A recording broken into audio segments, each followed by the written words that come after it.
حلقہ جی میرا بچپن تو گزرا ہے ایبٹ آباد میں، اسکولنگ وہاں پہ ہوئی، میرے والد صاحب وہاں وکالت کرتے تھے. اس کے بعد پھر ہم لاہور آ گئے اور وکالت وہاں کی، پڑھائی وہاں کی، کالج وہاں گیا اور پھر حالات میں یہاں پہ لے آئے جب سینٹ میں آ گیا. تو حلقہ ایسا اس طرح آپ نہیں کہہ سکتے کیونکہ میں نے قومی اسمبلی کا الیکشن نہیں لڑا، لیکن سینٹ کی نمائندگی کرتے ہوئے میں نے پنجاب سے بھی کی اور فیڈرل ایریا سے بھی کی ہے. اتنا عرصہ ہو گیا، مطلب 5 سال شاید. جی مجھے 85 میں پہلی دفعہ الیکٹ ہوا تھا جی، سینٹ میں 85 میں جب الیکشن ہوا تھا تو اس میں الیکٹ ہوا تھا. تو اتنے دور دیکھنے کے بعد کیا پریڈکٹ کرتے ہیں ابھی جو حالات جو ہیں کس طرف لے کے جا رہے ہیں؟ حالات اس وقت کی وہ سب سے زیادہ پریشانی والی بات ہے، وہ ہماری اکنامک حالات جو ہیں وہ پریشان کر رہے ہیں. اور ویسے بھی پاکستان پہ دباؤ تو ہمیشہ سے رہا ہے، لیکن جب سے وہ انٹرنیشنل ریسیشن بھی شروع ہو گئی ہے اس سے پاکستان کے اندر جو مشکلات آئی ہیں وہ بہت زیادہ ہو گئی ہیں. اور اس کا آپ اثر دیکھ رہے ہیں کہ مہنگائی بھی بہت زیادہ ہو رہی ہے، بے روزگاری بڑھ رہی ہے. پھر اس کے علاوہ جو ہمارے ارد گرد کے حالات ہیں، افغانستان کی سچویشن ہے یا کشمیر کے معاملات ہیں یا ہندوستان کے ساتھ جو ہمارا تعلق ہے، اس کی وجہ سے ایک لا اینڈ آرڈر سچویشن جو ڈیولپ ہو رہی ہے وہ بھی بڑی پریشانی کی بات ہے. اور پہلے کچھ عرصہ پہلے تو کبھی سنا بھی نہیں تھا کہ یہ سوئسائڈ بامبنگ پاکستان کے اندر ہوگی، لیکن اب معمول سا بن گیا ہے. اور تقریباً کوئی شہر ایسا پاکستان کا نہیں ہے جو اس سے محفوظ ہو، اور کوئی اس کا فی الحال کوئی اس میں رکاوٹ بھی نظر نہیں آ رہی اور کوئی فی الحال حل بھی نظر نہیں آ رہا. تو بہرحال اس کا تعلق کچھ پاکستان کے اندرونی معاملات سے ہوتا ہے، کچھ بیرونی معاملات سے ہوتا ہے. اب تو امریکہ نے بھی کہنا شروع کر دیا جی کہ بات چیت سے معاملہ حل کیا جائے. تو یہ ایک ڈیولپمنٹ ہے اور اللہ کرے کہ اس میں کامیابی ہو تاکہ پاکستان کے اندر کوئی سکون ہو، کوئی اطمینان ہو. کچھ لوگ دیکھتے ہیں فیوچر میں کہ کچھ ایسا ہو سکتا ہے. کوشش میں اللہ انہوں نے کم از کم ان کی سوچ بدلی ہے. پہلے وہ سمجھ رہے تھے کہ جی فوج ہی ایک حل ہے اور ایک ہم طاقت کے ذریعے کوئی حل تلاش کریں، لیکن یہ معاملات ایسے جی خالی طاقت کا استعمال بھی ضروری ہوتا ہے کئی جگہ، لیکن طاقت کے ساتھ جہاں پہ موقع ملے اور حالات کو سدھارنے کے لیے بہترین چیز یہی ہوتی ہے کہ لوگوں کے جو مسائل ہیں ان کو حل کیا جائے، ان کی کوئی جینوئن مشکلات ہیں ان کو دیکھا جائے اور پھر بات چیت کے ذریعے اس کو طے کیا جائے. یہ جو ابھی چل رہی ہیں پالیسیز گورنمنٹ کی اور اس میں بڑے یکدم سے اتار چڑھاؤ، روز ہی کوئی نئی ایشوز آ جاتے ہیں، یہ ہمیں اسٹیبلٹی کی طرف لے کے جا رہا ہے. یہ گورنمنٹ کے اندر کچھ یہ ضرور میں دیکھ رہا ہوں کہ کوئی گورننس جو ہے وہ بہت پور ہے اور ڈسیشن میکنگ بڑی ناقص ہے. اس کی کچھ تو وجہ شاید یہ ہے کہ کولیشن گورنمنٹ ہے، لیکن اس کے باوجود ابھی تک لگتا ہے کہ ان کی گرفت نہیں ہے پاکستان کے مسائل پہ. اور مسائل ہم سب کے سامنے ہیں، بے روزگاری، مہنگائی، لا اینڈ آرڈر، یہ بنیادی میں سمجھتا ہوں مسئلے ہیں جو عام عوام کے لیے ہیں. انٹلیکچوئل لیول پہ تو آپ بہت سی باتیں کر سکتے ہیں، لیکن عام آدمی کو پوچھیں تو اس کے یہ سروکار نہیں ہوتا ابھی کون بیٹھا ہے کون آیا. وہ تو کہتا ہے جی مجھے اطمینان ہو، مجھے روزگار ملے، مجھے کھانے کو ملے، مجھے روٹی ملے، مجھے مہنگائی سے مجھے نجات ملے، میرے بچے بھی اسکول جا سکیں، بیمار ہو تو علاج ہو سکے. یہ چیزیں مسائل ہیں.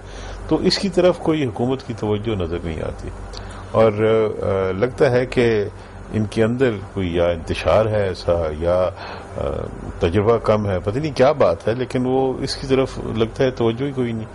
اور مسائل جو ہیں بڑھ رہے ہیں اور حکومت جو ہے بالکل لوگوں سے ہٹ رہی ہے. اور یہ خالی سینٹر کی بات نہیں، میں سمجھتا ہوں صوبوں میں بھی یہی حالات ہیں، وہاں پہ بھی مہنگائی ہے، بے روزگاری ہے.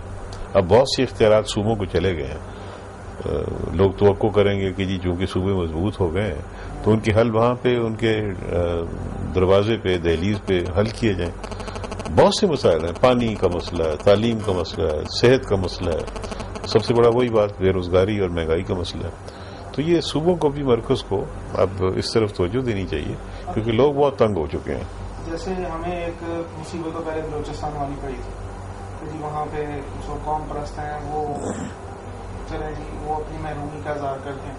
پھر یہ پختونخوا والا مسئلہ آیا، پھر صوبہ ہزارہ والا اٹھ گیا، پھر وہ سرائکستان والے وہ بھی متحرک. یہ جو چیز ہے یہ انارکی کون سی پھیل رہی ہے جو لسانی بنیاد پہ اس کو کہہ سکتے ہیں یا قومیتی بیس پہ آپ کہہ سکتے ہیں؟ جی یہ بہت ایک خطرناک ٹرینڈ ہے پاکستان کے اندر. اگر انتظامی بنیاد پہ تقسیم ہوتی ہے کوئی تو وہ سمجھ آتی ہے کہ بہت بڑا صوبہ ہے, اس سے ہر ایک کو اگر اپنے مسئلے کے لیے جو مرکز ہے وہاں جانا پڑے تو مشکلات ہوتی ہیں. تو انتظامی بنیاد پہ اگر کوئی تقسیم ہوتی ہے یا صوبہ بنتا ہے تو وہ سمجھ آ جاتی ہے. لیکن لسانی بنیاد پہ اور اس قسم کی جو یہ تو پاکستان کی بنیادی تصور کے خلاف ہے, قائد اعظم کی سوچ کے خلاف ہے, علامہ اقبال کی سوچ کے خلاف ہے, جن لوگوں نے پاکستان بنایا تھا ان کی سوچ کے خلاف ہے. اور یہ ایک خطرناک ٹرینڈ ہے. اور اس کی پھر وجہ وہی ہوتی ہے کہ جب لوگ تنگ ہو جاتے ہیں تو لوگ ان کو یہ سمجھاتے ہیں کہ جی تمہاری بے روزگاری کی وجہ یہ ہے کہ پنجاب کھا گیا یا فلاں آدمی کھا گیا. تو یہ پہلے بھی ایکسپلائٹ ہوا ہے, جب مشرقی پاکستان تھا اس وقت بھی یہ ایکسپلائٹ ہو رہا تھا. اب بھی اسی قسم کی باتیں ہو رہی ہیں. حالانکہ اگر آپ پنجاب میں دیکھیں تو وہاں بھی بہت سے علاقوں میں اتنی غربت ہے یا شاید اندازہ بھی نہیں لوگوں کو, لیکن وہ تاثر یہ دیا جا رہا ہے کہ یہ پنجاب سب کھا گیا ہے, وہاں کوئی دودھ کی نہریں بہ رہی ہیں, وہاں سونے کی پتہ نہیں سڑکیں بنی ہوئی ہیں. اور یہ تاثر کیونکہ مثلا بلوچستان میں کسی کو ٹرائبل ایریا میں جا کے یہ کہا جائے یا دور دراز ایریا میں کہ جی سب کچھ وہاں کھا گئے ہیں, لاہور میں تو پتہ نہیں کیا کیا ہو رہا ہے, اس بیچارے کو کیا پتہ ہے کیا ہو رہا ہے. ایکسپلائٹیشن بہت ہو رہی ہے. یہ ایک بڑی خطرناک چیز ہے. اس چیز کے بارے میں ویسے کوئی چیز نہ پچھلی گورنمنٹ نے کی نہ ابھی یہ کوئی کر رہی ہے کہ وہ جو جن کو یہ غلط تاثر دیا جا رہا ہے, جو بھی نوجوان نسل اٹھ رہی ہے بلوچستان کی, ان کو ایک تاثر دیا جا رہا ہے کہ پنجاب کھا گیا, آپ کا حق مارا جا رہا ہے اور یہ چیز. تو یہ کیا ایسا نہیں ہو سکتا کہ اگر قوم پرست یہ کام کر سکتے ہیں تو آپ بھی تو ایک اچھا امیج دیکھیں جی یہ جو ہے نا بنیادی مسئلہ کیا ہوتا ہے کہ نوجوان ہیں ان کو روزگار چاہیے, اور اگر اس کو روزگار نہیں ملے گا تو وہ کہے گا کہ جی اس ملک کا مجھے کیا فائدہ, اور وہ کسی نہ کسی کو اس کا ذمہ دار ٹھہرائے گا. وہ اگر نوجوان بچہ ہے گھر میں, ماں باپ بھی تانے دیتے ہیں کہ بھی تم کچھ کر نہیں رہے, وہ خود بھی پریشان ہوتا ہے, پھر وہ ایکسپلائٹ ہوتا ہے. تو بنیادی طور پہ یہ جو چیزیں ہیں ان کا حل کرنے کے لیے ایک تو میڈیا کا بڑا کردار ہے کہ لوگوں کو بتائیں بھی اصلیت کیا ہے, ان کو گائیڈ کریں, اور اب تو میڈیا بڑا مضبوط ہو گیا. دوسرا یہ ہے جی کہ ہمیں جو معاشی حالات ہیں ان میں بہتری لانی ہوگی, اور اگر کوئی صوبہ معاشی لحاظ سے پیچھے ہے جس طرح کہ بلوچستان ہے تو پھر پرو ایکٹیولی کوشش کرنی چاہیے کہ یکساں وہاں پہ موقع فراہم ہو. اگر وہاں پہ کم ڈیولپمنٹ ہوئی تو اس کو زیادہ کیا جائے. کوئی فارمولہ نہ لگایا جائے کہ بھی اگر پنجاب میں روزگار ہے, اچھے حالات ہیں, تو کوئی تھوڑی سی قربانی دے کے بلوچستان کے حالات بہتر کیے جائیں. وقت لگتا ہے لیکن آج بھی شروع کیا جائے تو شاید 15-20 سال میں کوئی نتیجہ نکل آئے گا, لیکن کچھ بھی نہ کیا جائے تو پھر یہی حالات رہیں گے. آپ کے پاس ماشاء اللہ سے پلیٹ فارم ہے, آپ چینل میں بھی ہیں, آپ کی جماعت کی بھرپور نمائندگی ہے پارلیمنٹ میں بھی, تو کیا یہ ایشو اٹھایا نہیں جاتے ہیں؟ جی اٹھائے جاتے ہیں, اور بلوچستان کے بارے میں تو اکثر سینٹ میں بات ہوتی ہے, اس کا احساس بھی ہے. اور اسی وجہ سے جب پچھلی حکومت تھی انہوں نے بھی ایک کمیٹی بنائی تھی بلوچستان کے مسائل کے لیے. اب یہ جو 18ویں ترمیم ہے اس کے ذریعے بھی بہت سی چیزیں جو ہیں وہ صوبوں کو منتقل کی گئی ہیں. NFC ایوارڈ کے ذریعے بلوچستان کے حصے کو بڑھایا گیا ہے. تو یہ احساس ہے, اور لیکن میں سمجھتا ہوں زیادہ کرنے کی ضرورت ہے اور جلدی کرنے کی ضرورت ہے. مثلا حکومت نے کہا تھا جی کہ ہم 5000 نوکریاں دیں گے, اب اس کو اعلان کو بھی پتہ نہیں 8 مہینے ہو گئے کتنا ہو گیا. تو ضرورت ہے کہ بھی کرو, 5000 ہی دو, چلو شروع تو کرو نا. 5000 خاندانوں میں کچھ بہتری ہو جائے گی, کچھ ان کے روزگار شروع ہو جائیں گے. اور پھر یہ ہے کہ کوئی ایسا سسٹم بنائے کہ اس پہ نکتہ چینی نہ ہو. یہ نہ ہو کو کہیں گے کہ اپنی پارٹی والوں کو بھرتی کر دی ہے, یہ کر دی ہے, اس سے نقصان ہوتا ہے. کیونکہ 5000 نوکریوں سے سارے صوبے کو تو خوش نہیں کر سکتے, لیکن میرٹ پہ فیصلے ہوں گے تو بہت سے لوگ اطمینان ہوگا کہ بھی ٹھیک ہے ہمیں موقع نہیں ملا کیونکہ ہم اس کے اہل نہیں تھے. لیکن اگر یہ تاثر ہو جائے کہ جی رشتہ داروں کو نوکریاں دی جا رہی ہیں, پارٹی والوں کو دی جا رہی ہیں, تو پھر اس کا نقصان زیادہ ہوگا, فائدہ کم ہوگا. پاکستانی سیاست کے بارے میں جو آج کل چل رہی ہے, بس جی پاکستان کی سیاست ہمیشہ اسی طرح چلتی ہے, اور اس وقت کچھ زیادہ حالات خراب ہیں. جس طرح میں نے پہلے ذکر کیا کہ گرفت نہیں ہے حکومت کی, کوئی ڈائریکشن نظر نہیں آ رہی, کوئی ویژن نظر نہیں آ رہی. اور تبدیلی کے لیے لوگوں نے ووٹ دیا تھا 2008 میں, اور لوگوں کا خیال تھا جی کہ اب اس کے بعد ہمارے حالات بہتر ہوں گے, لیکن آپ نے دیکھا کہ حالات پہلے سے زیادہ خراب ہو گئے. ڈالر سب کو پتا ہے 8 سال 60 روپے پہ رہا. یہی اکانومی مینج کی جا رہی تھی. پاکستان کے حالات تو وہی ہے نا, یہی زمین ہے, یہی پانی ہے, یہی مشکلات ہیں. اس کے باوجود اکانومی مینج ہو رہی تھی اور مہنگائی کنٹرول میں تھی. آج 85 روپے کا ڈالر ہو گیا. ہر سال ریزروز میں اضافہ ہو رہا تھا. اب یہ ہے کہ دباؤ میں ہے. IMF سے چھٹکارا حاصل کر لیا تھا, اب دوبارہ ہم ان کے شکنجے میں آ گئے ہیں. تو یہ اب لوگوں کو فیصلہ کرنا ہے آئندہ جب الیکشن ہوں گے کہ بھی یہ ان کے لیے اچھا ہوا ہے, یہ برا ہوا ہے. کیا یہ سیاستدانوں کی ناکامی ہے؟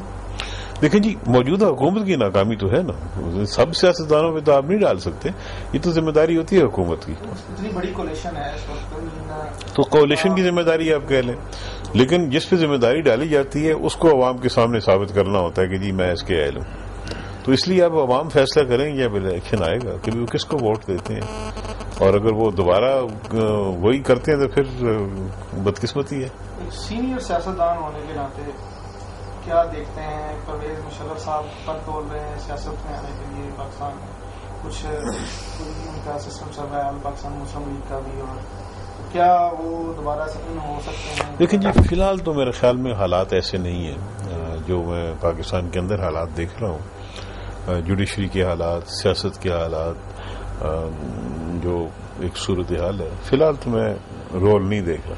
لیکن پاکستان میں حالات بدلتے بھی بڑی جلدی ہیں. اب 6 مہینے بعد کیا ہوگا, سال کے بعد کیا ہوگا, یہ اب دیکھیں گے کیا ہوتا ہے. تو میڈیا کا رول کیا دیکھتے ہیں آپ, جو ابھی چل رہا ہے بڑا کنٹراورسی بھی کہتے ہیں؟ دیکھیں جی, میڈیا ایک بہت ہی اہم ادارہ ہمیشہ سے تھا, لیکن اب بہت زیادہ اہم بھی ہو گیا, مضبوط بھی ہو گیا. اور واقعی جس طرح وہ کہتے تھے نا کہ جی وہ پلر آف اسٹیٹ, چوتھا پلر آف اسٹیٹ یہ ہے, اور واقعی اب پلر آف اسٹیٹ بن گیا. میڈیا کے بغیر مثلاً پارلیمنٹ کا چلنا ناممکن ہے. میڈیا میں چیزیں آتی ہیں تو پارلیمنٹ میں اس پہ بحث ہوتی ہے. اب تو میڈیا ایجنڈا دینا شروع ہو گیا ہے, گورنمنٹ کو بھی, جوڈیشری کو بھی. تو اس لیے وہ میڈیا مضبوط بھی ہے, میڈیا اہم بھی ہے. اب میڈیا کو ذمہ داری کا بھی احساس کرنا چاہیے. ذمہ داری کا مطلب یہ ہے کہ وہ ایشوز اٹھائیں جو واقعی قوم کی فائدے میں ہیں, اور کسی کے بارے میں خبر چھاپتے ہیں تو ذمہ داری سے چھاپیں, پوری پرکھ کے چھاپیں. یہ نہ ہو کہ کوئی شخص میڈیا کے ہاتھوں کوئی جھوٹی خبر لگ جائے, کیونکہ ایک دفعہ خبر لگ جائے تو اس بیچارے کا تو سارا کریئر ہی ختم ہو جاتا ہے. تو اس لیے یہ ہے کہ میڈیا کو اپنی اہمیت کے پیش نظر, اپنی مضبوطی کے پیش نظر اب زیادہ ذمہ داری کا بھی احساس. کچھ میڈیا واقعی بہت ذمہ دار ہے, کچھ ایسے ہیں شاید اتنی احتیاط نہیں کرتے. ان کو بھی ضرورت ہے کہ احتیاط سے کام لیں اور ان چیزوں کو اٹھائیں جو پاکستان کے مفاد میں ہیں.